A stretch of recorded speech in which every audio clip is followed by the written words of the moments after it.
Bajo el título de Maybe You Live Interesting Times, que básicamente se refiere a un viejo aforismo oriental y que en unos meses después tanto sentido cobraría, es una maldición que alega al espectador. Sobre todo es un aviso de aquello que va a ver en el arsenal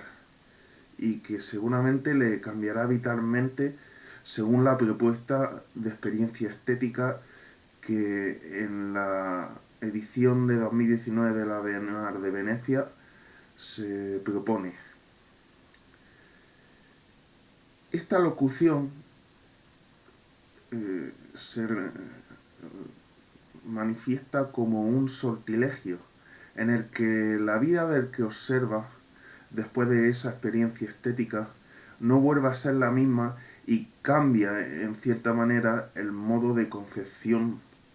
debido al conocimiento que aquí se queda, con una idea filosófica con la que la Bienal de Venecia amalgama a todo el panorama artístico internacional de ese año. Comencemos con el pabellón de España, que se halla situado en la entrada de los jardines de la Bienal, en esta 58 edición, en la que la delegación española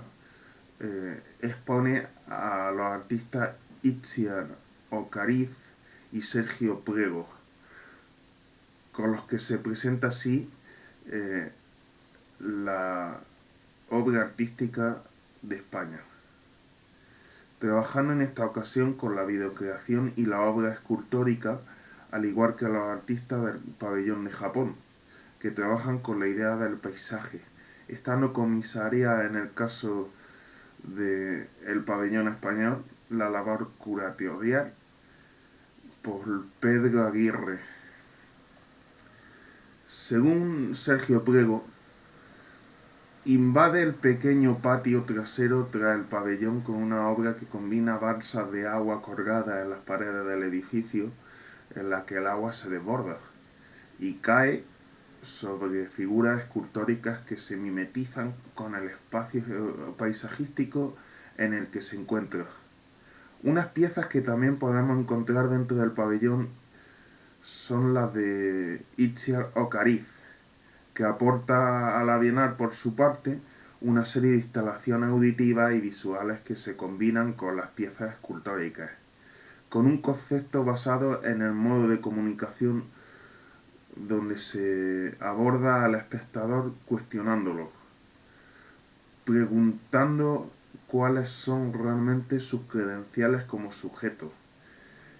que tiene un lugar en el espacio físico. En su obra también se observa la investigación en torno a la forma de expresar la idea del dibujo con formas que se aproximan a una figuración lejana, o por lo menos que lo parece, sobre todo de lo anatómico, pero que tiene mucho de este, y una serie de acetatos en los que los artistas dialogan en un medio mental. Un cruce de miradas asépticos, como una conversación de chat que ha quedado registrada como las viejas cartas de un pasado veneciano, siendo la del imperio marítimo de la Serenísima la que inspira a estos artistas en este caso. En una de las salas del pabellón español se puede encontrar a su vez una maqueta, una casa de papel, qué casualidad, y cartón que representa al propio pabellón de España. Y es casual, interesante el uso de este medio, el papel y el cartón, donde tan solo hay figuras impresas en papel, algunas tumbadas, otras dispuestas de manera antinaturales, convirtiendo así la idea del pabellón en una propia obra de arte. Y es curioso sobre lo del uso del material, porque dentro de la arquitectura donde eh, el arquitecto usa ahora en la creación contemporánea de la infraestructura el hormigón y otros materiales más asequibles que las magnas piedras como el mármol. En este caso el artista usa el material también que sería el más asequible para este tipo de modalidad escultórica, que sería el papel y el cartón. Dentro de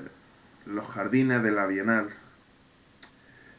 en el pabellón central, en la que no se encuentra exponiendo ningún artista español, casualmente, es donde se encontrará la mayor riqueza conceptual dentro de esta Bienal, donde 79 artistas internacionales ejecutan esa idea de vivir tiempo interesantes, convulsos, que hagan cambiar la realidad, convirtiendo el espacio expositivo en un lugar del que uno entra con una esencia mental y sale con otra distinta en un proceso de transformación. Es por eso por lo que quizás remita al título a que la experiencia estética que propone durante ese año la Bienal quizás cambie en cierta medida y haga que el espectador sí que viva tiempo interesante. Andrea Ursuto, con su obra Divorce Dump, que parece una velada referencia a un divorcio con el pensamiento de Donald Trump, guarda, como si fuera en algunos casos una especie de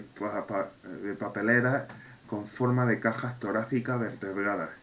por un fragmento de columna, entre otros elementos. Además, convive esa obra con una puerta de reja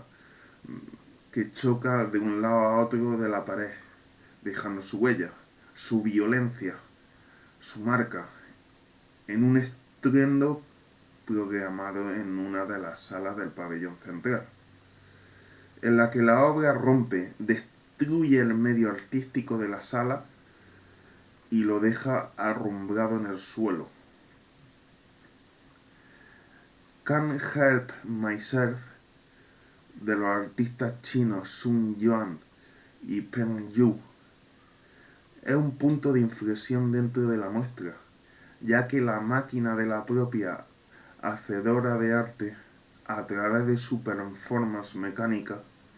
consistente en un brazo articulado que posee una paletina como cabezal, va recogiendo lo que parece sangre del suelo para luego aplicarlo en una pintura detrás suya, como si fuese una especie de action painting, en la que en algunas ocasiones, haciendo tan solo el gesto, sin aplicar materia en la obra, ya está siendo construida, ya que la máquina se limita tan solo a repensar, a medir el gesto con su baile y con su movimiento, formando a su vez una figura en el suelo, silueteada en sangre, que recuerda a un engranaje de la propia máquina que es representada en sangre, jugando con diferentes conceptos, como el artista visto como un autómata, la sangre que provoca el arte contemporáneo o la sangre que precisamente se ha derramado debido al régimen industrial en China, país de procedencia de artistas, con la idea del socialismo moderno como medio de explotación sangrienta, que en el caso del arte en China intenta convertir al artista también en una máquina productora que no puede dejar de producir hasta exprimir hasta la última gota de sangre. En una sala casi oscura podemos observar la maqueta de una ciudad, donde la luz es aportada por los carteles de franquicia de comida rápida, estando en la siguiente sala un bodegón neopop, donde los objetos capitalistas de las fiestas paganas son consagradas en el altar del arte, haciendo un gran vanitas consumista, lleno de juguetes trabajados para artefactuarse de lámparas en forma de calabaza y de luces de Navidad que se retuercen como enredaderas que invaden todo este profano y oscuro altar caído en desgracia. Es decir, en la guerra del arte, en otra sala, ocupada por el artista Simeone Pavodani, además, es un lugar que hace las veces de pasillo de ambulatorio, una, con una serie de tubos fluorescentes que iluminan de manera fulminante, convirtiendo este espacio en un lugar que es etéreo o que lo parece, sin vida alguna, con una luz tan brillante que parece mortecina, antinatural, y que cuesta de ver ya que debido al contraste que hay entre la sala anexa y esta, al espectador le cuesta ver. Y le molesta tanto la claridad como si la luz que se supondría de verdad molesta fuese esta la idea que parte de la propia obra, donde todos los estados de la materia del arte se concentran para llenar este lugar de tránsito con la luz y el vacío, sobre todo el concepto que se transmite. Christian Marcray expone que es quizás de las obras que a mí me pudieron llamar la atención y que me parecieron interesantes, algunos carteles serigrafiados en chapa de aluminio, con tipografía en idiomas como el árabe o el hebreo, y que aluden a temáticas sexuales, como si fuesen garitos clandestinos de estos lares del mundo donde el sexo es un tabú religioso y social, como si este artista lo hubiera rescatado del olvido,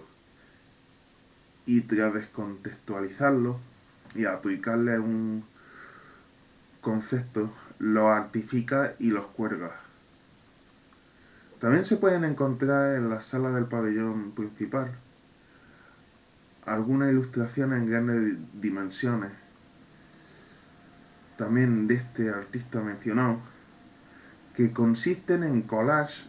de personajes de distintas series del mundo del manga, donde el personaje es explícito y no hace falta recurrir a viñetas ni a diálogos más allá del desgarrador gesto que en estos personajes se dibuja al unir diferentes caras. Y cabe mencionar también que la obra de Christian Marcray está muy cercana a la que hemos mencionado anteriormente, a la máquina que ejecuta Action Painting en sangre, y parece como un guiño curatorial, como una referencia precisamente hacia algunas series de manga, entre la obra Scream y ese Action Painting en sangre,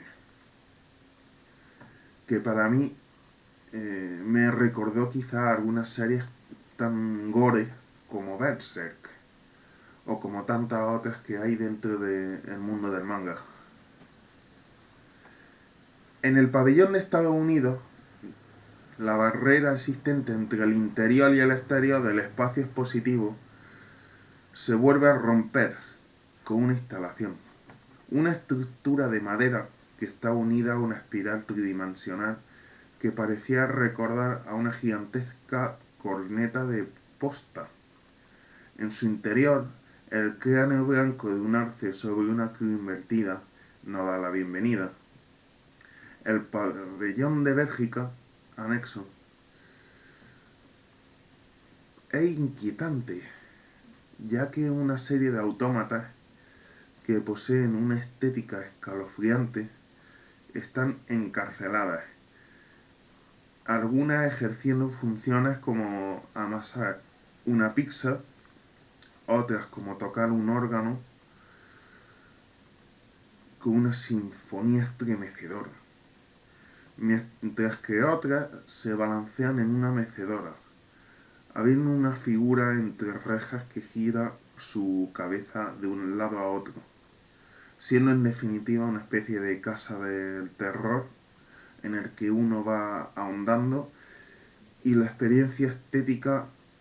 parece que intenta decirnos un mensaje costumbrista, o por lo menos una denuncia, una reivindicación de los modos de la arte y costumbres del pasado. En el arsenal de la Bienal, grandes instalaciones son las que reciben al espectador, algunas como unos ejes dispuestos en vertical, que pertenecieron a un vehículo de grandes dimensiones seguramente, junto a una rueda también bastante aparente que poseía enormes cadenas que cubrían todo el caucho. Más adelante, una grieta tridimensional regía el recorrido, que se encontraba coronada por una instalación parecida a los dibujos de Escher, ya que una serie de figuras desinfladas iban escalando del suelo hasta el techo en una serie de escaleras que se iban intercalando en el aire. Cabe destacar del arsenal las manos gigantescas que se encontraban allí y la obra Building Bridge de Lorenzo Quinn, junto al barco hundido rescatado que fue artificado para mostrar en el arte que el drama del naufragio mediterráneo puede ser de nuevo banalizado por el arte, aunado ese espectáculo de los medios de comunicación, con la eterna descontextualización de lo que es un nuevo proyecto artístico.